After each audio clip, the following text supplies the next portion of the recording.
ပါတဲ့အခါကျတော့ပူဆက်ပူလောင်လုံးဝမဖြစ်ဘဲနဲ့အေးလေးနဲ့လူကို comfort ပို့ပြီးတော့ဖြစ်တယ်ပေါ့နော် စက်တွေထဲမှာ cooling system လေးထည့်ထားရင်ပို့ပြီးတော့မှ300ရွယ်ကူတဲ့ ban ဖြစ်နိုင်ခြေကိုချော့ချပြည့်ရပေါ့နော် တော်တော်လေးလေးအမွှေးထက်နှုံလေးရှော့သွားပြီးတော့တိတာလာရပေါ့နော်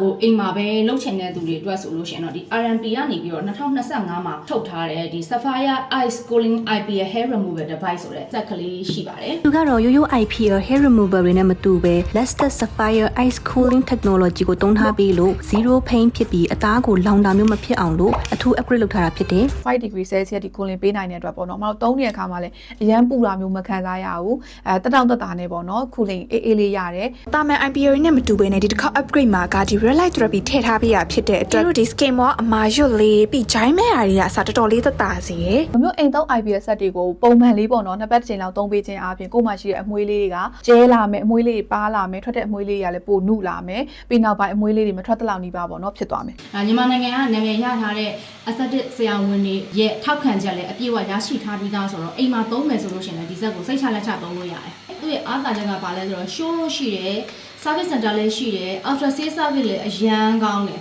ခန္ဓာကိုယ်မှာရှိရမလို့အပ်တဲ့အမွှေးမြင်တွေကိုလွယ်လွယ်ကူကူနဲ့ရေရှည်အတွက်လည်း reset ရခြင်းနဲ့ဆိုလို့ရှိရင် cooling system ပါတဲ့ IPL ဆက်လေးတွေကိုအသုံးပြုဖို့အတွက်အကြံပေးချင်ပါတယ်